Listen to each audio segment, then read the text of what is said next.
Eleni Papadonikolaki, correct? We didn't practice this at all earlier. Thank you so much for being here. My pleasure. Before we start, could you a little bit introduce yourself to audience and tell what you have been doing all these years and where you are now?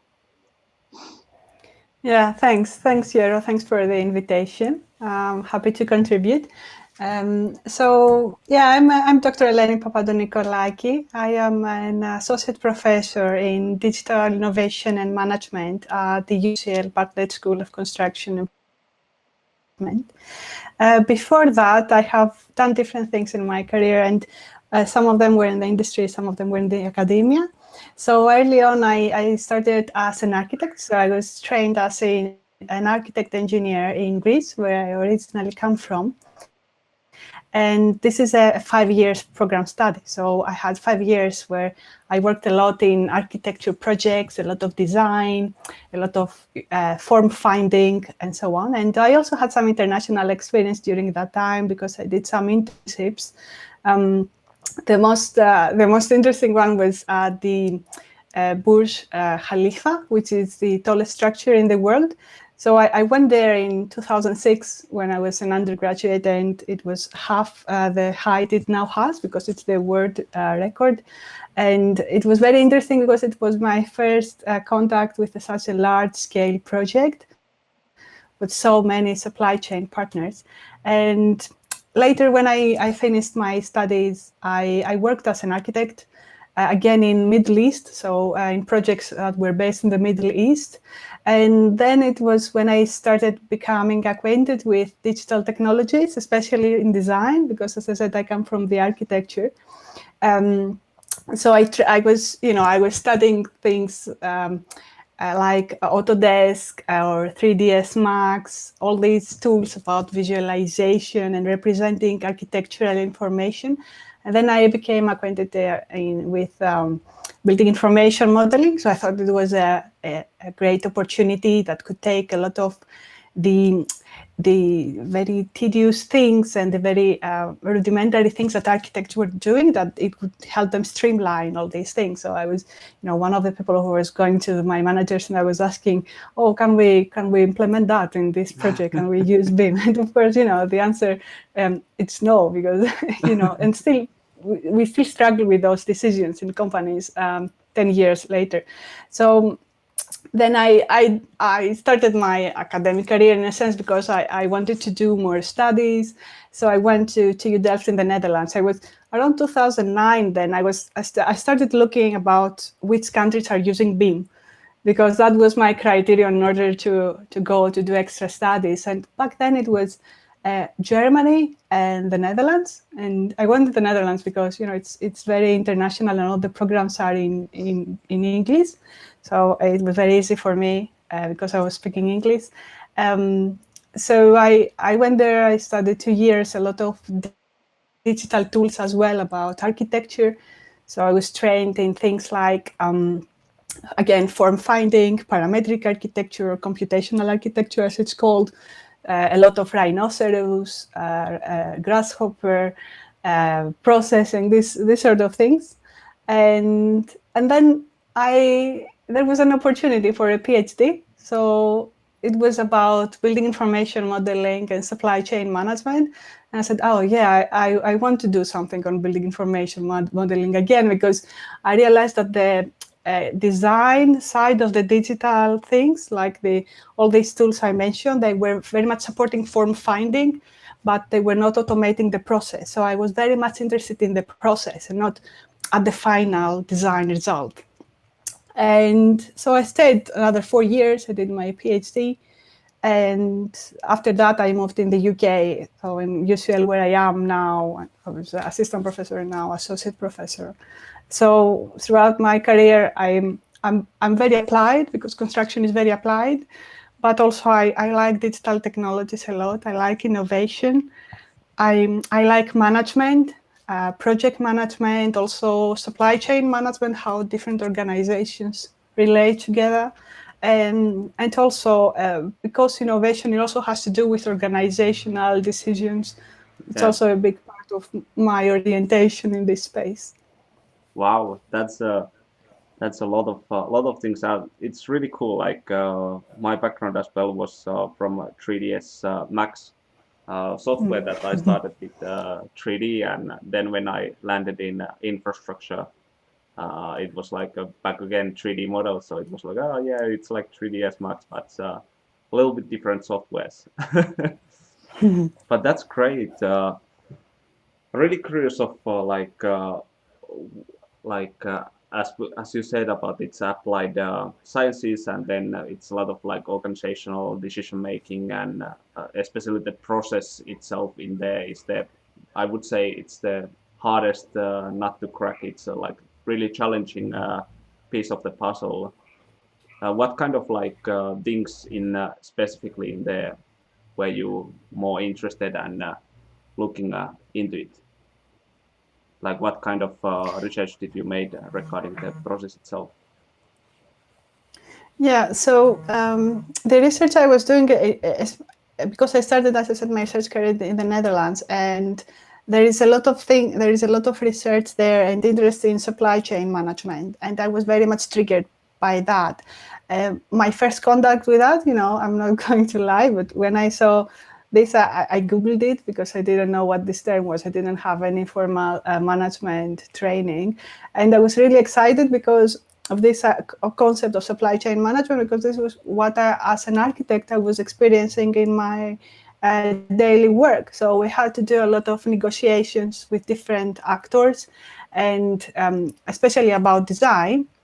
But of course, this has applications outside the design phase as well, because it has to do also with the construction and also the front end of project.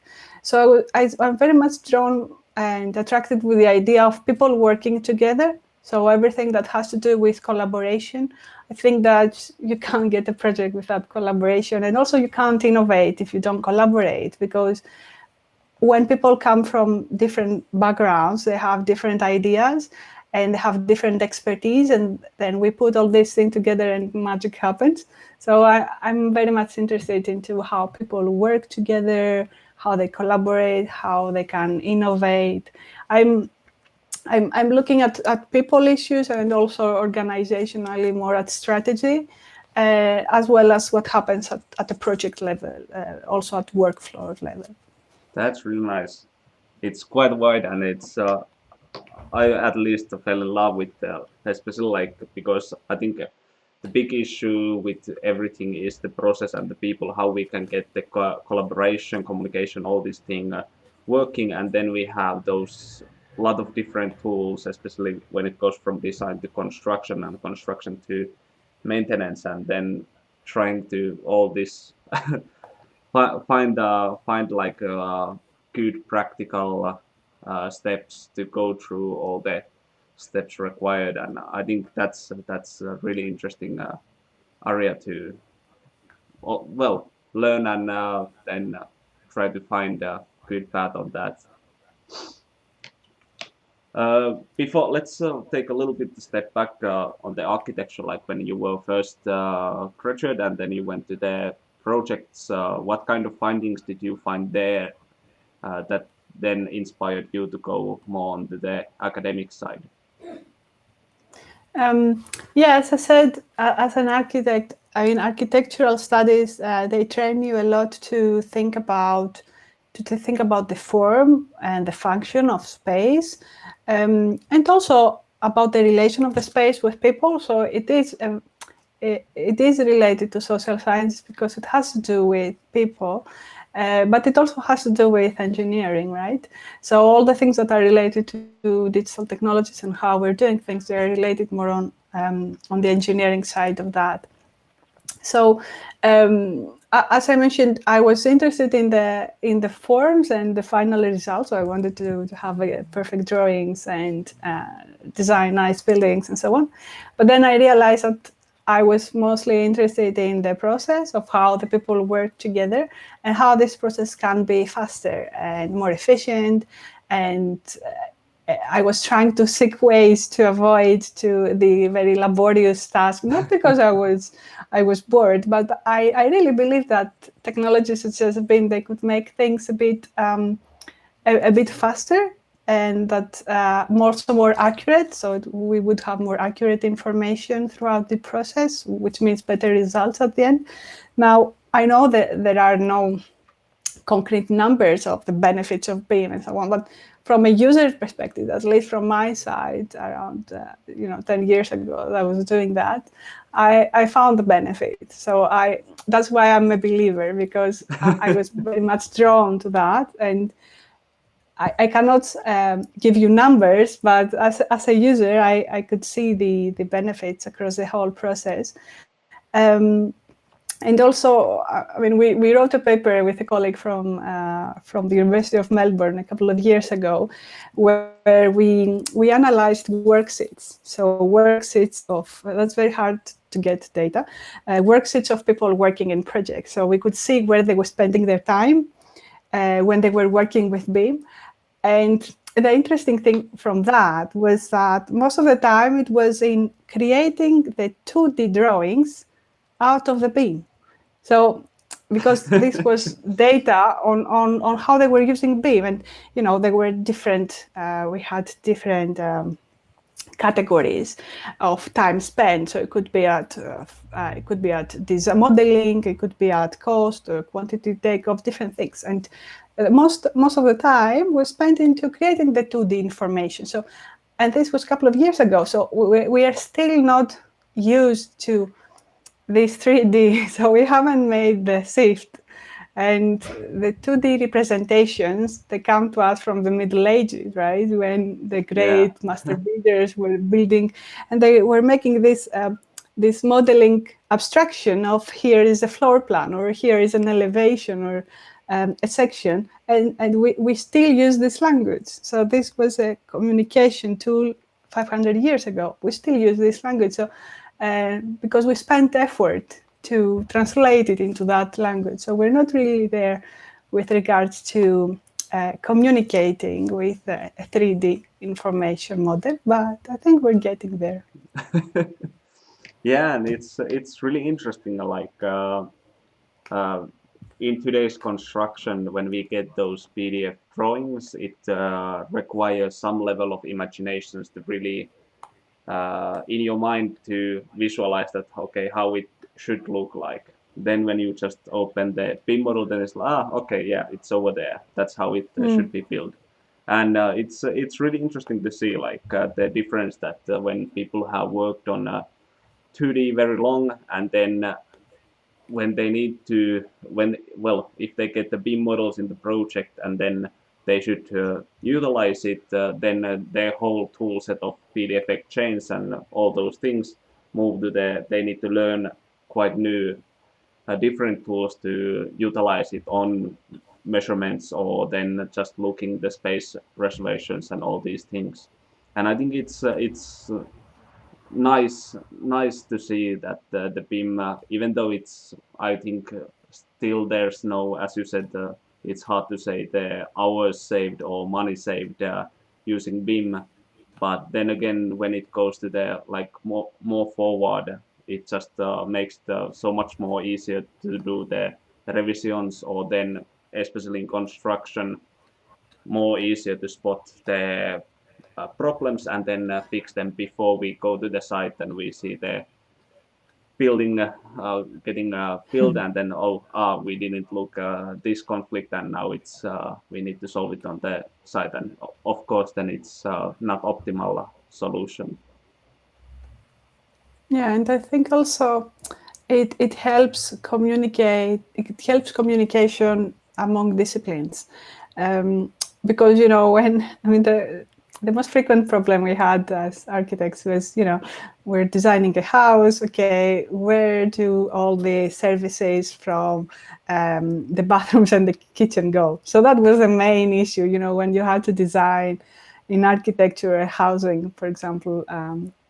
Drawing. So you had all these services, And then you had all this back and forth in the 2D way, all this back and forth with the different specialists, the M&E specialists, mechanical engineering, plumbing, and everyone wanted a different duct, a different pipe hole, and so on. So all of these things. And then if you see how this process takes place now in the 3D way, because people can come together and they can look at the same time, this 3D model it's also helping them understand how the other disciplines work and what the constraints, the design constraints are from the other disciplines. So it's functional, the benefit as well, because they understand more of, oh, what this services for, what does it mean for the building, what it does for that. So it's not just solving conflicts, but it's also becoming better, it's helping become better in the way we design, so that we won't have to solve these conflicts more times. So Yeah, ideally, that's my you wishful also thinking there. talked about the Rhino and Grasshopper. What kind of things or projects have you had with those tools? I use this only in my student projects at TU Delft. And as I said, it was more about form finding. We had some projects which were more at an urban scale and some projects more at the building scale.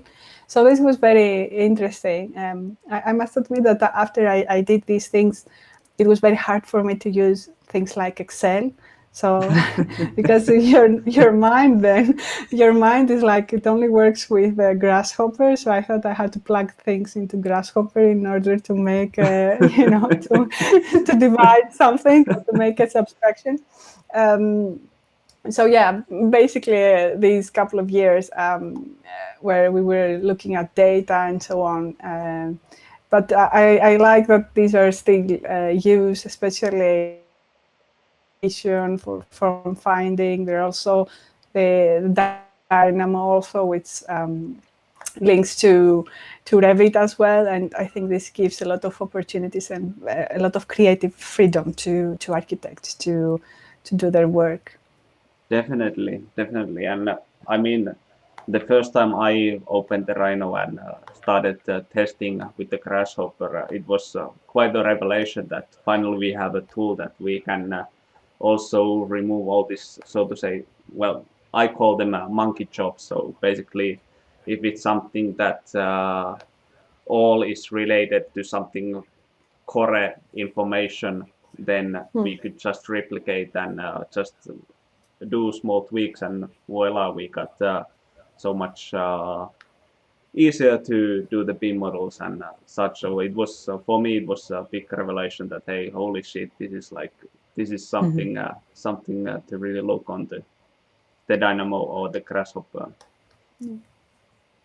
A little bit also that now when you went to the architecture and you were more interested on the processes, operations, collaborations, and was it then during your architecture career that you started then thinking how we could improve collaboration, or was it more then when you changed your career to academic and went to the digital innovation group? Yeah, it was after. Yeah, it was after, because okay, when I was working as an architect, that was like a couple of years after the School of Architecture. So I was learning a lot of things. It was amazing because, it's very different from the academic way that you're taught architecture, and when you do things in practice that you have to build the next 3 months.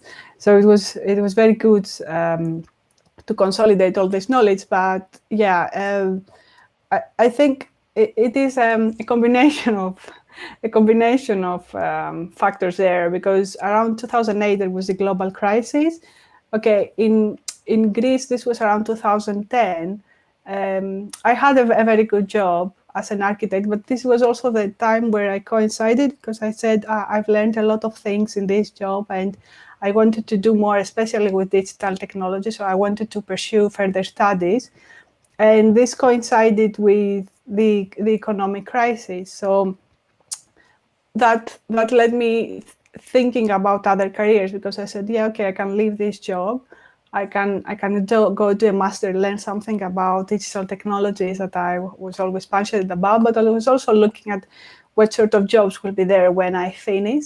And then this is when I started thinking more about beyond the design and looking at the management.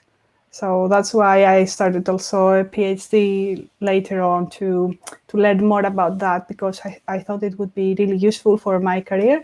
And yeah, still now, okay, I'm not designing, so I'm not active in research, but I try to have close relation to industry in whatever I do, from my academic position and also external consulting that I am also doing. Really nice. Are you able to share some of your research projects that you have done during your academic career? Yeah, so different projects. For example, okay, the longest project was my PhD, if you can consider that, because it was around 4 years, where I was studying supply chains in the Netherlands. And this is a great environment to study supply chain management because of the culture and because it's very much ingrained in the culture. Companies work together. So what I was looking there was to see to understand the relation between supply chain management at a strategic level and technologies such as building information modeling.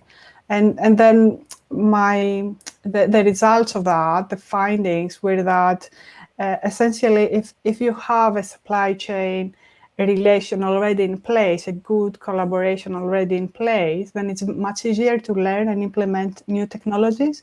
Whereas on the other hand side, if you go first to implement digital technologies, if you don't have very good relations in place, collaborations across the supply chain in place, then you probably won't make it, because we won't be able to integrate the supply chain to learn new things. So that was the key idea of what I did in that project. Then when I moved to the UK, I didn't do a lot of things on supply chain management. And this is partly because the concept of supply chain management, it's not very strategic in the UK. So it has to do more with purchasing, so they call it like procurement.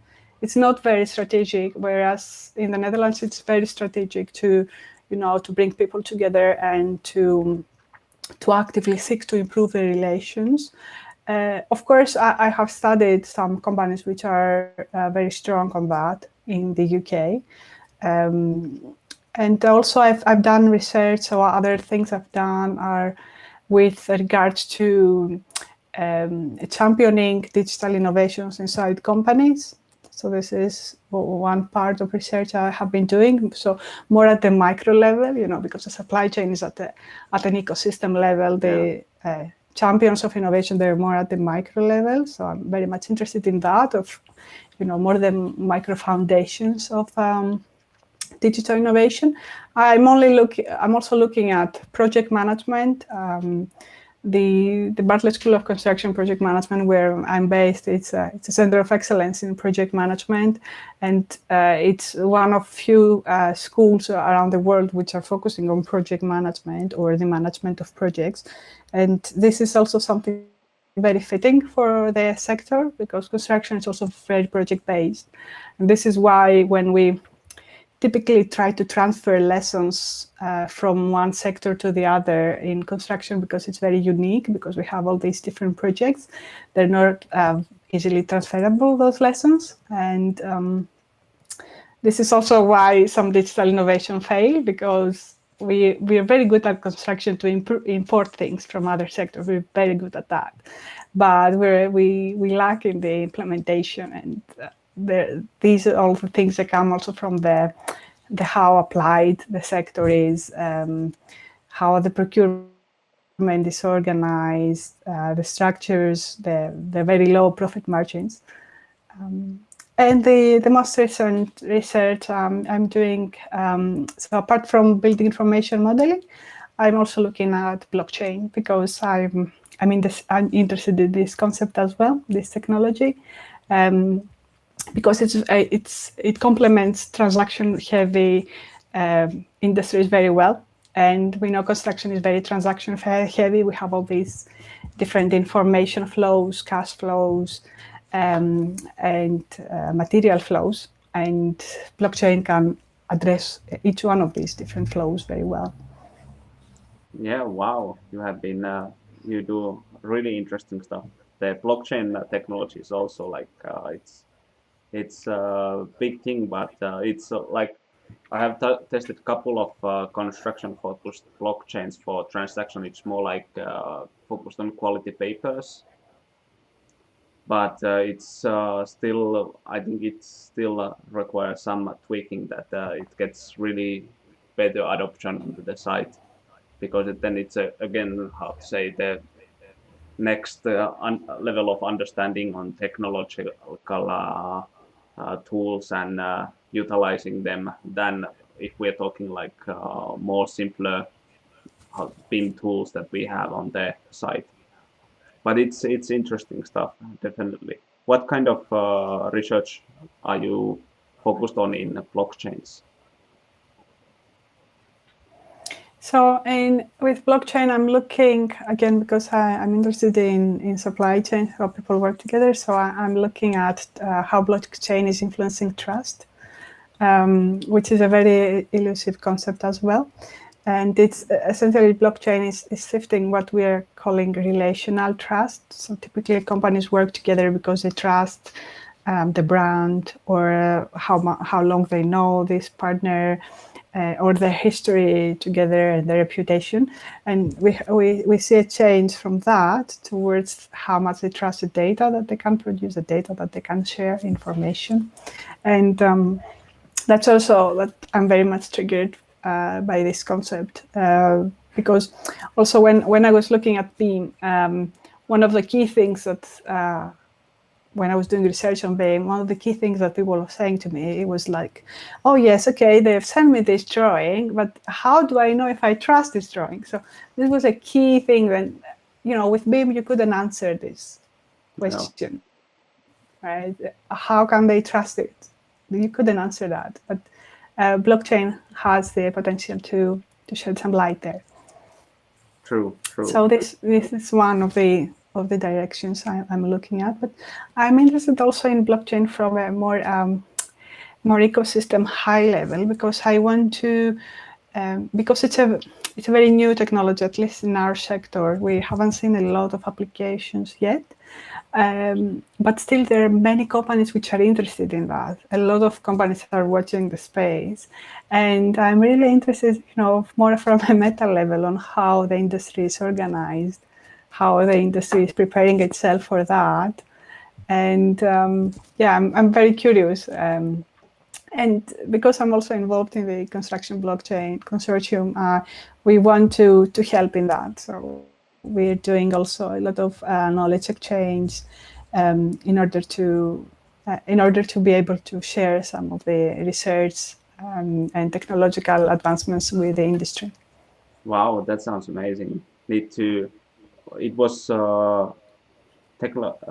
what was the group's name? Blockchain Technology Consortium. Construction Blockchain Consortium. Yeah. Construction Blockchain Consortium. Consortium. Yeah. Thank you. Consortium. Yeah, definitely to check that out. That's new for me. Cool that they have also like there's so much interested that they have gathered a group together to study it. How about then if we earlier talked about the digital innovations applications to the businesses and companies and such, and you have done many research projects on those topics. How do you see the adoption of these technologies to the architecture or design or the whole life cycle? Yeah, it depends. So it depends on where you're looking, right? So we have the star architects. They're talking to different types of clients. We have other architects who are talking to private clients, for example, very small projects. And we also have different types of projects. So at least the biggest change I can see, especially in the UK, is with regards to public procurement, because there it's mandated. So if you want to be part of that industry segment, so you have to do it. So whatever is a publicly regulated project, you have to do it. I think also architectural firms, at least so when I was working in Greece, when I was working in Tombazis was doing a lot of architectural competitions, so very actively bidding in many of them. And they were winning a lot of them because they were bidding on a lot of them. But also there was a requirement from 2008, it was a requirement to deliver designs for architectural competitions in not BIM necessarily, but they were seeking drawings like the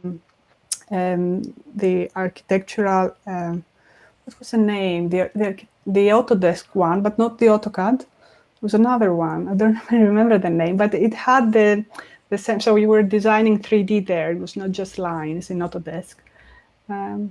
It might come. I don't remember now. So, for architectural competitions, because there are big clients for these projects, they need to be able to check the designs and what you're proposing, the cost, how much it's going to cost, and so on. You need to deliver in this way, and anyway, in order to bid in these projects. So this also started many years ago. So again, this is a segment of the sector. So whoever is working these projects, they had to deliver things in this way. And yeah, of course, we see different varying adoption across different countries, different continents. There are efforts, at the European level to make more consistent approaches. There are the ISO standards, but of course we know that each country has its own ecosystem, construction ecosystem, so it varies a lot what you see across different countries. Yeah, definitely. And it's I think it's like how I see construction, it's like the only left Wild West type of industry where the applications and how to operate is not that harmonized and process-like than every other industry, because every project is unique and every project needs different approach. And that's why it's really interesting to see that how then this kind of like some of big mix of different professionals and experiences, and then they collaborating how they can get the most out of BIM, because I think that's the big challenge regarding BIM. Even though like we would have let's say we would have foremans who would look BIM models in the laptops, but then how can we really expand this same knowledge to whole project, that they get the big benefit of collaboration and getting the data transacting between each unit on the site. It's something that it's like really hard to like get working, so to say. Like I'm really pleased that the IoT technology has really advanced in the couple of years. So, and now it's getting more and more easier to get different type of data from field, but still it's like it feels like there's like a small group who really utilizes BIM, and then there's the most of it who are still 2D drawing world, and the data doesn't really flow. That there's only that small group who is then informing the rest of them if there's revisions or if there's something more detailed specification for specific tasks that need to be built or so on. And I think it's really interesting to see like how the adoption process really goes in the industry. Yeah. What do you then see, like if we look on the little very micro level, what kind of skill sets or what kind of traits people who are now coming to AEC industry should have to really have the advantage of understanding and knowledge and skill to work in a future construction or future AEC industry. Yeah, I think the number one is the wanting to learn. So ability to learn, but also genuine interest and curiosity to learn. And I think this is, in our times, this is in every industry, more or less. So we see people in general, they change a lot of job positions throughout their career. It's not like, perhaps in our parents' time or even before that, you got a job and that's it. You get retired after 30 years. It's not happening, at least to the best of my knowledge, anymore. And also in construction. So you need to keep learning, not only because all the digital technologies, they're continuously evolving. So it's not a tool that you can learn in your undergraduate or in your postgraduate and that's it. And this is also because this is my teaching philosophy also. So I'm leading a new MSc program at UCL, which is MSc in Digital Engineering Management. And the key principle is that we're not going to teach you the software per se. So, okay, you can play around, you can experiment. We're there to support you in that, in exploring this space. But we are not software providers who are going to accredit you for software. This is something which should be part of your continuous professional development. You should learn the basics, learn the ideas, being able to understand about data management, about information, about how these different tools work, what is the philosophy behind them, and keep learning because the technology is continuously evolving. So it's not something that you just learn, you get an accreditation or something and tick box.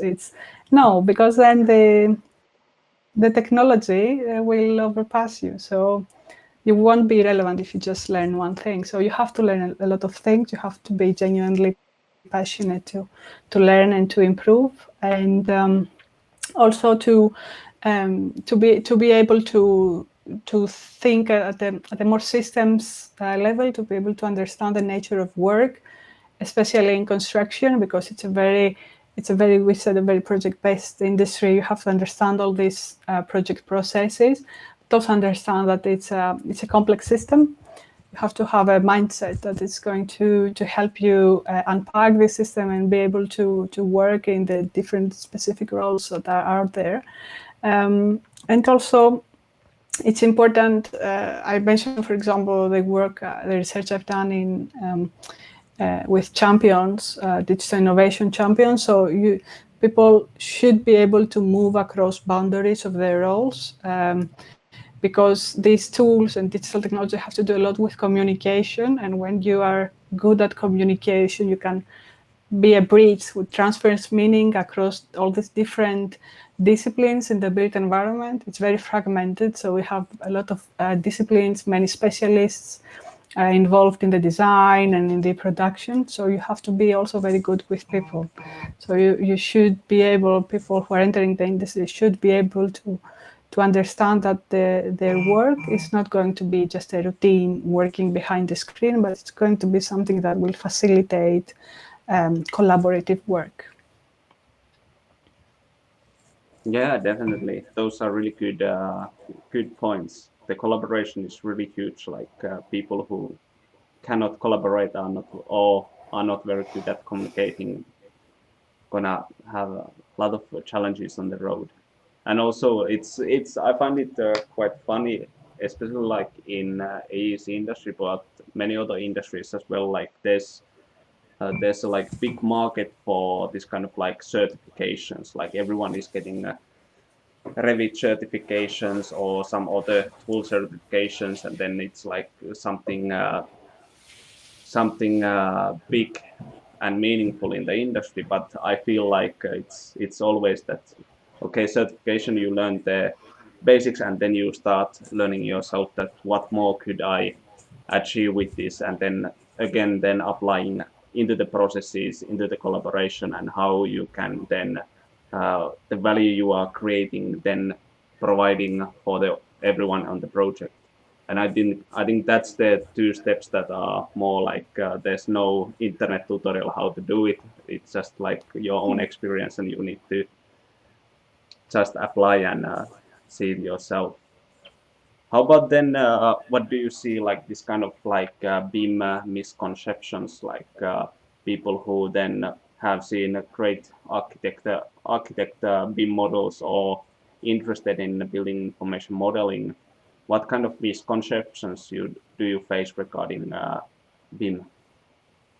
Yeah, I think the biggest one is that it's not a panacea. So it's not something that you can add, to the mix and just automatically poof, have a magic result.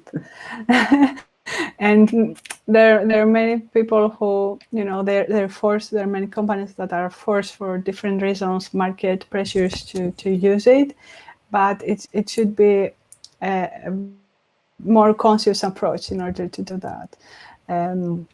So this is the one thing. So many people that think that it's something off the shelf, but it's not. And for example, especially regarding supply chain management that I discussed previously, if you don't have the supply chain, you can't do the change in the whole process. Because the work in construction is very collaborative. So we depend on other companies to be able to communicate in the same tools and language that we are doing. And so this also relates to the more strategic issues I mentioned before with regards to digital technology and supply chain management. So essentially, we don't have in construction, we don't have on just companies competing one with the other. We have the supply chains competing one with the other, because the supply chains bring all the skills that we need to deliver a project. So then when we are talking about digital maturity, it's not just one firm. That's meaningless. We need to understand about across the whole supply chain and to what extent the supply chain can deliver in digital. So that's another misconception that some people think that just, I buy the suite and I train my people and that's it. No, it's not going to work like that. Yeah, I think we have seen plenty of those experiences in the world, like especially like now with the architecture and civil design. It's it has become like the BIM has to be part of your process that you are applying, and you need to provide BIM to the client and so on. And now many companies have this like this kind of challenge that they haven't been interested in BIM. They have done 2D drawings, and now when a client starts to majorly asking IFC models and other BIM data, then they need to upgrade their skill sets, and then they just have bought the products, tried to learn, and then they have failed because they haven't really applied it into the process. They're just okay. Now we have made these 3D drawings. Let's try to copy it into the BIM and have that as a delivery. And I think it's interesting times because it's again I feel that when we are going to the more richer format of designs or data, it gives this gap of like there's no nothing in the between. It's like a big canyon that you are either on 2D or then you are at the BIM, and there's no like connectivity, so to say, Yeah. at least at the moment. Yeah. Yeah, there's not. I remember there was a book 12 years ago. It was called Big Beam, Little Beam. Yeah, the little beam doesn't work. I mean, it's because you are part of the system, the construction system, right? So yes, you can have some visualization benefits, but you don't have to use Revit to do visualization. You can do it other ways. So it always have to concern the whole supply chain. Otherwise, it's not going to involve the whole supply chain. Otherwise, it's not going to succeed. Definitely. How about then, like, if you look what you have learned and discovered and done so far, and if you would have to start yourself from the zero again, like you would be there fresh to the industry, what kind of things would you do differently at the start? Yeah, I think, yeah, that's an interesting question. I've been thinking about this across different times in my career. So, to answer that, you need to start from why did you go and why did you start your career where you started at. And for me, the answer was that, I was a very creative person. So I was doing a lot of fine art design, a lot of painting. So I was very much interested in design and expression. But also I was a lot more interested in physics, STEM, mathematics, and so on. So I thought architecture would help me to bridge those two things, which in a sense it does.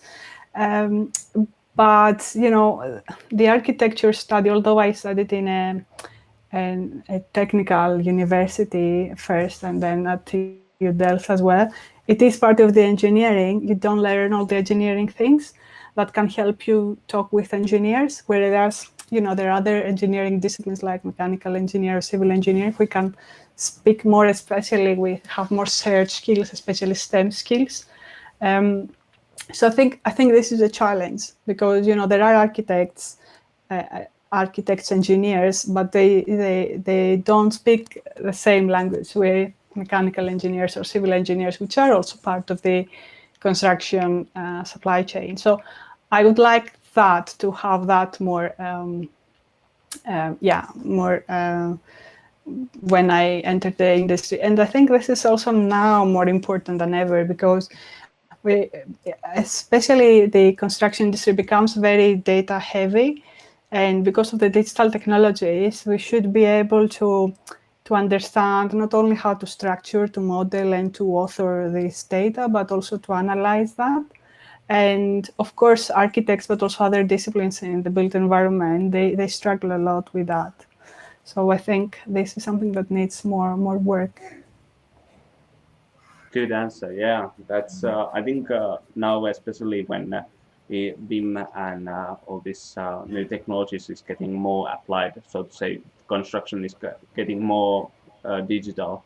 The collaboration gets now it's really enhanced versus like a couple of years ago. It's really growing and it's getting more and more active. But then now comes that because we all have different experiences and professions and uh, how to say communication of details, like how we try to explain things. Then comes the a little bit conflicting conflicts on regarding those topics, and it's really interesting. Like I think I really hope that in the future most of the projects would be that there would be the architecture and the design during the construction, and then there would be like the whole bunch of people there could talk each other and really understand what the architecture or civil designer did decisions in their phase during construction, and then building on based on that, so we can have more of that like understanding that it's not just 2D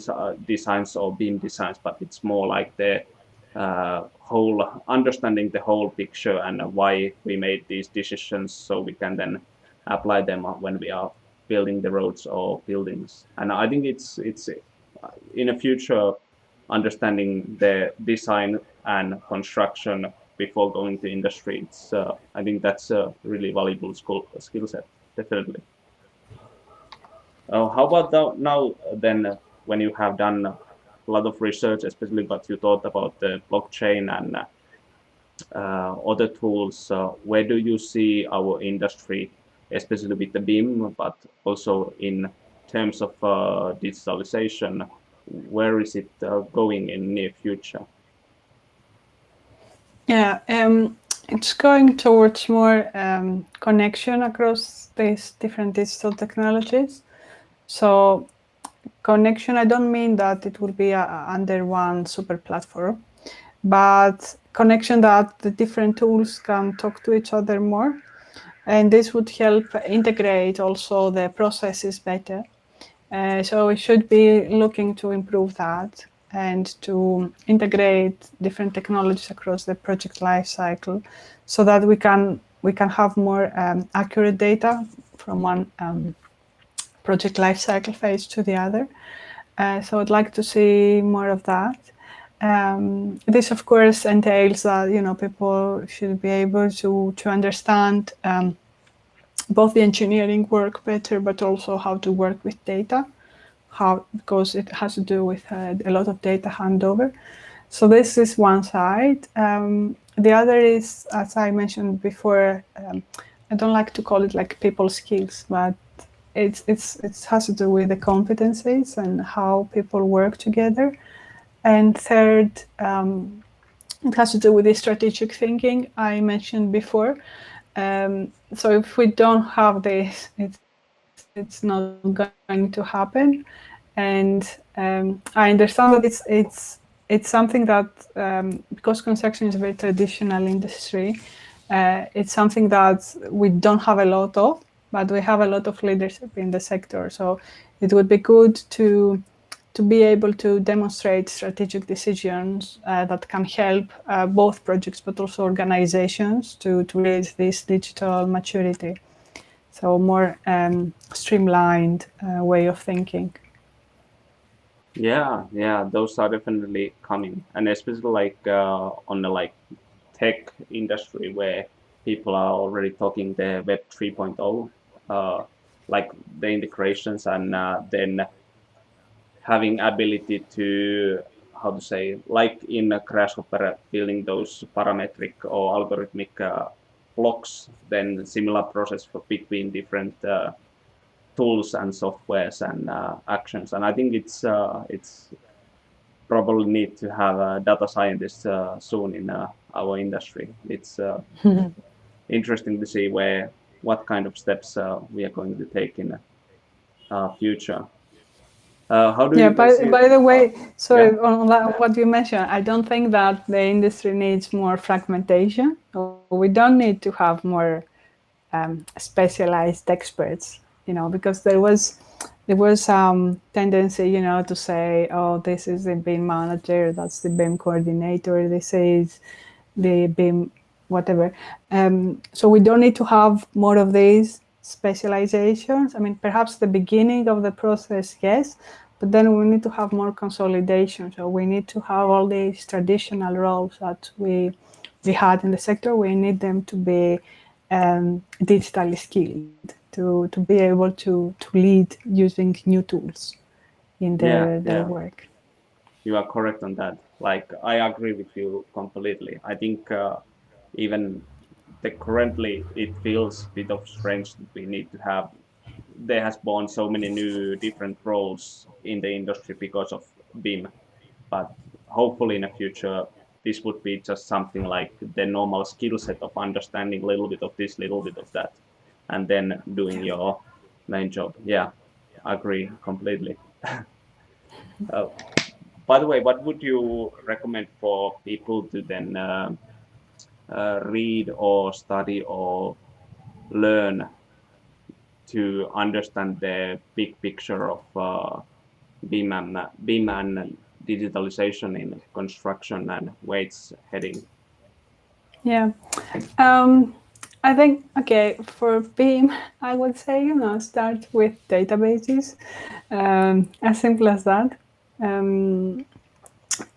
I think in general, some philosophy of science might help as well, because it's an evolving industry. So it's good to understand also what has been done already.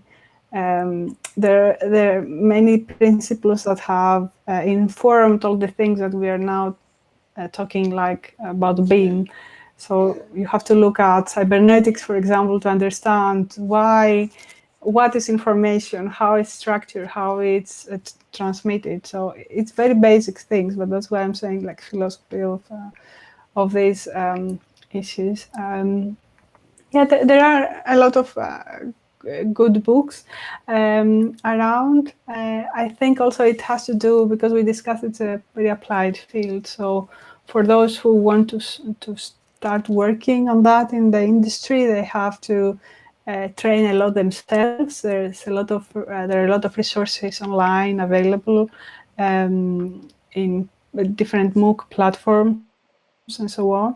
And I think this is something that, yes, we discussed before. Certifications are good. MSc degrees are even better, but people need to start working on their own and continuously developing their skills. So as I said, there are many MOOCs also available. They could start working on different technical skills, digital skills, software skills with that. And then if they want to do extra study, they can do extra study. They can go for an accreditation or something like that. But it's very important that people don't think it's something that it would be taught to them. It's something that they should learn by doing, because we said it's very applied. So it's something that you have to learn on your own as well, looking, of course, what the others are doing. Great, yeah, definitely, and I think that's where the industry is heading. Before we close off, what kind of, like, if you would want to give a one takeaway or even a challenge to audience, what would it be? I think I've challenged on this now because I'm talking a lot about, collaboration, trying to understand the others and learn from the others. So I started this interview and said, learning. So that's the top thing. And this is also very personal, right? Everyone is in their own personal journeys, and the industry is on the digital journey. So I think it gives a lot of opportunities for people to do new things and go to seek new roles, learn new things, get a better position. So they can do any of these things that fit their personality. We discussed about, STEM skills, interpersonal skills, competencies, collaboration. So any of these things can open new doors to people to embark into new opportunities in their professional career. So that would be my main idea. Powerful Just message. keep learning. Yeah. Awesome. If anyone from the audience would want to reach out to you, what would be the best way? I'll give you my email so that they can email me. Great, great. I will attach in the description below the video then. Awesome. Hey, thank you, Eleni, so much for My being here. pleasure. It was such a pleasure, and I mean, I think it's really interesting to think because it feels for me because as we talked earlier about the traditional industry as we are in, and then all these new blockchains and IoT, BIM, digitalization, and they connecting these two things and applying them in our industry. It's I think it's finding that how to say the new process or new golden road to walk on is a really big challenge in the adoption, and this is always like it's like favorite topic to dwell on and think ways that could be applied. Yeah. Thanks. My pleasure. It was nice talking to you and good questions. And I hope it helps. Awesome, great. Hey, have a nice evening. Thanks. And you. Bye.